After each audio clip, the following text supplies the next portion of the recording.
Македонската телевизија е во Раденци заедно со фудбалскиот клуб Вардар. Она што е најважно да се спомене од тука е дека нашиот најтрофеен фудбалски колектив повторно живее и тоа добро. Според податоците и изјавите на челниците на фудбалскиот клуб Вардар на брифингот со новинарите, Миленко Неделковски, председателот на Црвено-црните, рече дека со буџет од над 3,5 милиони евра оваа сезона ќе се напаѓа двојната круна, ќе се напаѓа титулата и во првенството и одбрана, ќе се оди на одбрана на трофеот освоен во купот на одбрана на Македонија, со што ќе гледаме еден нов, многу различен Вардар. Вардар дека е нова екипа, дека е нов клуб, најаве уште со 18-те победи на официјалните надпревари во низа од зимската полусезона, нели од полусезоната на минатото првенство, па се до крајот на шампионатот, во кој што од предпоследната позиција заврши високо горе, обезбеди Европа со триумфот во Купот на Македонија и сега го чека пресметката со екипата од Сан Марино Ла Фиорита, со која очекуваме Вардар да извојува победа, односно во двомечот да има подобар скор и да се пласира во следното коло, но како што најавија и челниците, и како што најавуваат и играчите и раководството на клубот, односно стручниот штаб, во фудбалот нема простор за прогнози, треба да се одигра, треба да се смогнат сили, треба да се даде најдоброто од себе со цел да се пласира клубот во понатамошните надпревари, односно чекор по чекор да се оди во новата сезона. Во Раденци има многу прекрасни места да се посетат. Едно такво беше познатата винарија во која што целата екипа на Вардар заедно со раководството, со стручниот штаб, со новинарите ја посетивме и поминавме едно прекрасно попладне, а еве што таму ни изјави капитенот на Црвено-црните. Dobre uvjete, uslove za rad, za trenirat, imamo vrhunske utakmice, 2 smo već odigrali, ostaje nam još 2 i eventualno još jedan protivnik se traži. Za sad je sve u redu. Имаме одлични услови за работа, одигруваме надпревари против врвни противници, веќе 2 средби се одиграни, се бара уште еден силен противник, се работи добро во екипата и тоа е главната цел на овие подготовки, да се подготвиме што подобро за предизвикот Европа. Еден клуб како Вардар не смее да биде во ситуација како минатата година, еден од најголемите клубови во поранешната држава, како што го знаеме ние кои не сме од Македонија, не смее да биде на предпоследната позиција на табелата, не беше тоа убава слика за нас играчите, за луѓето во клубот, за навивачите, за сите кои сакаат да го видат Вардар на некое друго место. Успеавме по неколку месеци да се вратиме со засилувањата, со квалитетен стручен штаб. Имавме одлични подготовки во Анталија и тоа се покажа во нашата форма во вториот дел од минатата сезона. Направивме некои невозможни работи. Како што кажавте и вие, бевме 18 средби без пораз. Тоа е еден голем поттик за понатаму да одработиме што подобро за европскиот предизвик кој доаѓа по 5-тото место на табелата минатата сезона по освоениот куп и по излезот од Македонија на европска сцена по 7 години пауза. Podsjecaj za dalje nešto da još radimo jače i još bolje da se što bolje pripremimo za te evropske utakmice, ali mislim da smo imali sezonu, završetak sezone i snova, 5. na tabeli, osvojili finale kupa, izborili ponovo Evropu nakon 7 godina, tako da mislim da polako vraćamo Vardar tamo gdje on treba da bude. Збор 2 и од Гоце Седловски, првиот човек на играчката страна, односно првиот тренер од колективот ФК Вардар, се најавува дека семејството на Црвено-црните ќе порасне многу и организацијски и структурно и секако. Еве да чуеме прво, да видиме што од солидниот стручен штаб кој го има Црвено-црната екипа, нашата најтрофејна фудбалска екипа, ни изјави првиот човек, ни изјави Гоце Седловски за тоа како размислува за оваа сезона, како ќе изгледа неговиот Вардар, што планира со своите играчи кои што по оние подготовки во Анталија едноставно беа како препородени, а ова е и негова селектирана екипа, внимателно избрана, ќе се засилува дополнително со уште поквалитетни играчи, па да видиме што ќе каже стратегот на Вардар.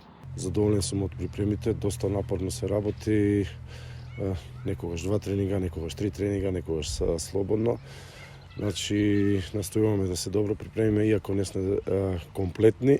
Се надеваме дека ова недела сите играчи ќе им бидат на окупи, дека добро ќе се припремиме за нашето очекува за следната сезона, али прво треба да мислиме на она европската утакмица што ние првата утакмица дома во Скопје. Веќе се свесни фудбалерите што се бара од нив, што барам, знаете дека како сум тренер, секој надпревар барам секој тренинг да не се изгуби, сакам да ги направам победници, така да има време за тоа. Мислите ни се прво за европската утакмица. Знаеме пред 6 месеци кај беше Вардар се извлековме, направивме стварно една добра низа, играчите најзаслужни се за тоа.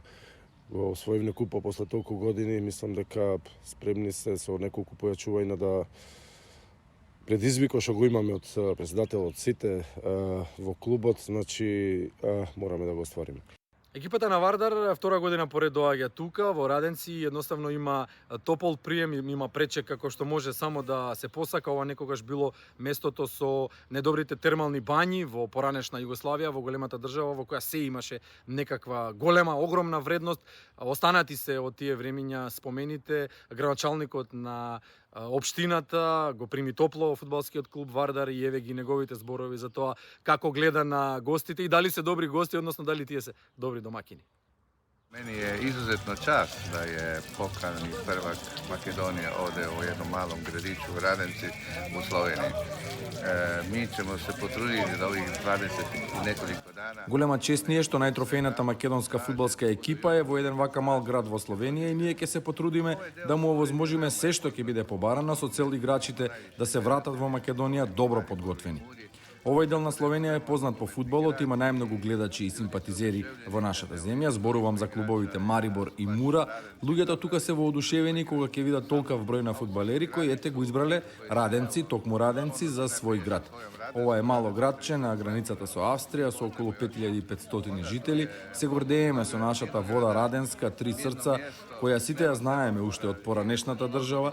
Имаме извор на термални води кој беше најпознат во Југославија и нашите бањи датираат од 1890 година. Тука има многу лозија, нема сообраќај, нема семафори, тука се живее многу слободно. Sa termalnim kupalištem još 1890. godine. Još uvijek radimo na tome, još uvijek je to naš glavna ponuda. Tako da, Radenci je jedno malo mjesto sa 5500 stanovnika koji, nadam se, mogu ponuditi turistima sve što se oni zažele.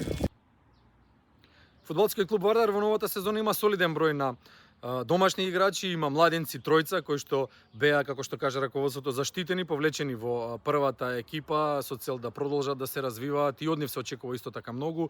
Бројката од 10, односно 8 плюс 2 странци е исполнета, 8 плюс 2 од Западен Балкан, што е олеснителна околност, нели? 2 играчи и тоа квалитетни се пријавени како дел од земјите од Западен Балкан. Вардар напредува, Вардар живее мирно бидејќи е стабилен финансиски и Вардар е единствениот клуб што по крајот на минатата сезона пријавува позитива на салдото. Долговите се исплаќаат на рати, се исплаќаат континуирано и кон државата и кон приватните лица и кон фирмите, нели се разбира, се си тече како подмачкано и тоа е она што ретко сме го гледале во колективот Вардар. Рака на срце можеби и никогаш, кажуваме можеби затоа што не сме сигурни, нели не знаеме како течеле оние нешта зад камерите, таму каде што не гледаме, зад очите на јавноста, меѓутоа знаеме дека овој Вардар според податоците официјални е во позитивно салдо и очекуваме конечно да видиме еден достоен репрезент на Македонија на меѓународната фудбалска сцена. Оваа сезона тоа ќе биде конференциската лига, но со нападот на двојната титула се отвораат апетитите. Ако се успее да се триумфира, ќе мора да почекаме, ќе мора да видиме какви ќе бидат и останатите екипи во македонското фудбалско првенство. Ако се успее во намерите, тогаш за наредната сезона може да очекуваме уште посилен Вардар, како што Миленко Неделковски во една прилика најави, очекува дека многу лица ќе се соберат, дека од една страна не може да се црпат финансии, туку повеќе спонзори треба да се соберат, поголеми, помали, едноставно се со една цел. ФК Вардар синонимот за македонскиот фудбал и синонимот за македонскиот спорт, воопшто најголемиот спортски бренд, сакал тоа некој да го призна или не, во Македонија. Тоа е така, затоа што историски се покажало досега. Ако сакаме да функционира онака како што треба и да ни биде достоен репрезент на меѓународната сцена, да биде недобриот македонски амбасадор од областа на спортот, клубскиот се разбира, тоа е она што се најавува за еднината. Последните неколку месеци покажаа дека тоа е можно, па останува да видиме дали ќе бидат потврдени овие зборови и дали Вардар ќе биде навистина Вардар.